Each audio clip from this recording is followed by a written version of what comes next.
Nolagent here at the Dry Dock Café. Let's go check it out. Welcome to Nolagent. Let the good times roll. Join me on a restaurant review video for a New Orleans food adventure as we search for the best bar food where we can find the best burgers in this New Orleans restaurant review vlog. In this episode, we're visiting Dry Dock Café, which is located on the west bank of the Mississippi River in the Algiers Point neighborhood of New Orleans at 133 Delaronde Street, which is about 6.5 miles and 15 minutes away from the New Orleans French Quarter. Algiers Point is a popular tourist destination for people that travel from the East Bank, where the French Quarter is, over here to the West Bank by ferry. And the ferry's located at the foot of Canal Street, right next to the Aquarium of the Americas. The ride back and forth used to be free, but now it's $2 each way, so you'll need a total of $4 to do the round trip. And there's plenty of bars and restaurants and just a lot of other things like old houses to see over here, which people find pretty interesting, and it's great just to see another little section of New Orleans that's a little bit different than the rest of the city. So a lot of people find this to be a very worthwhile adventure to travel over here. So let's go ahead and head on inside here and check this place out. So we've got a decent bar on one side, and the other side is more restaurant seating. Let's check out the specials here. So we have a chicken salad on Texas toast with fries. Then we have some desserts with a blonde, a brownie, a carrot cake, a blackberry cheesecake, and bread pudding. So in traditional, typical New Orleans shotgun style, the dining room area is long, straight, and narrow. And then we're gonna head back into the front area here. And we're gonna go into the bar room space to explore that a little more. So as we see, there's a nice little chimney right here in the middle of everything. And that's what used to keep everything nice and warm in here during cold weather. Now they probably have central air and heat in here, and they likely don't use those chimneys anymore. Here we are in the bar space here, and they've got some beers on tap, but it looks like they're not working now as they have cups all over the top of them. So this is a pretty decent little bar in here, so if you want to belly up here and grab a few drinks, that could be an enjoyable time. And then as we're heading on back towards the dining room again, you can see more of how the setup in here works. So one side being a bar and the other the dining room. And here's our table. And you can see we've got some stuff on the table here with an assortment of condiments and a menu of beer here for bottled beer. So we have Bud Light, Budweiser, Miller Lite, Coors Light, PBR, Miller High Life, Michelob Ultra, Blue Moon, Corona, Yuengling, Heineken, Woodchuck, Avita Amber, Stella, Seasonal Beer, Faubourg Beer, formerly Dixie, Corona, Buckler, non-alcoholic, canned beers, Gnarly Barley, Juicifer IPA, Guinness, flavored seltzers, and Who Dat. So let's go ahead and check out this menu now. So we have appetizers with potato skins, tamales, Cajun fries, alligator sausage, sweet potato fries, Asian spring rolls, chicken tenders, catfish fingers, buffalo wings, onion rings. Then we have soups with seafood sausage gumbo. We have salads with large salad or large Caesar salad. Then we have French onion soup. And then we have Coke products with one free refill when dining in. Next we have Po' Boys with Cajun roast beef, oyster, hot sausage, shrimp, ham and cheese, catfish, smoked turkey, half and half. Then we have sandwiches, and sandwiches are served with french fries or coleslaw, and you can substitute sweet potato fries or onion rings.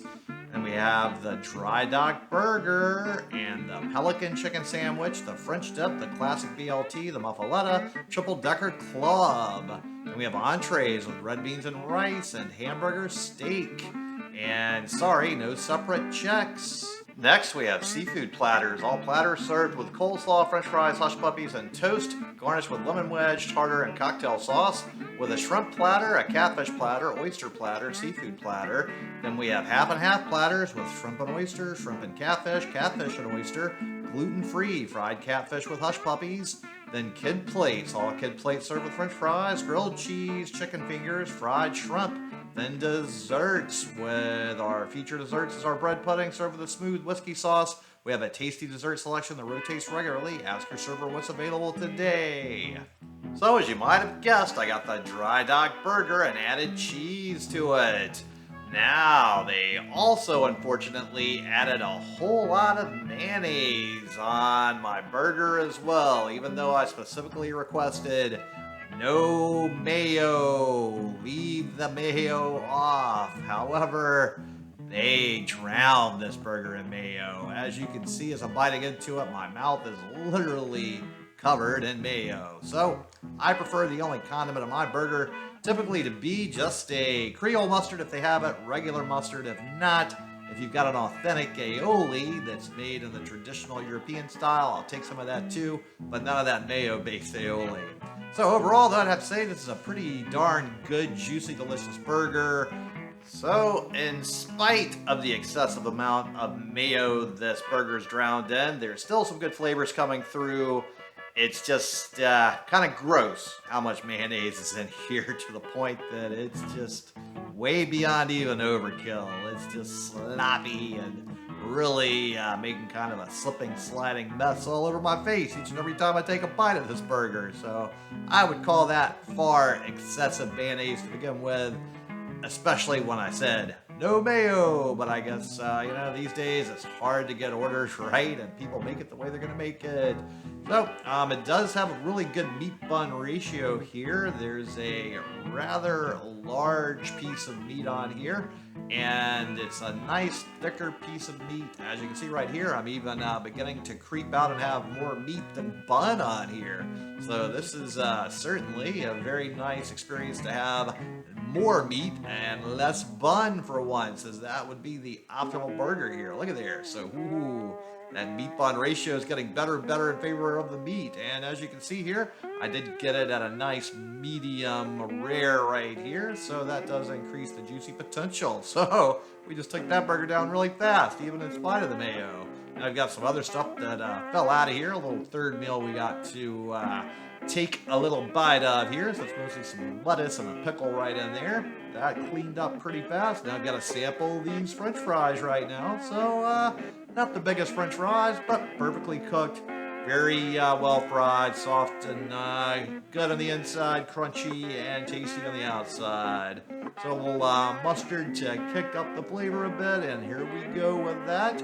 And again, very nice French fries all the way around. And we have our last two fries right here. And now, just like I've totally destroyed this burger and fries, go ahead and totally destroy that subscribe button. Give this video a thumbs up. Comment below, let me know what you thought about this burger and fries. While you're down there, make sure to check out the link to my Patreon account, as I do it for tips, and I appreciate any help with that.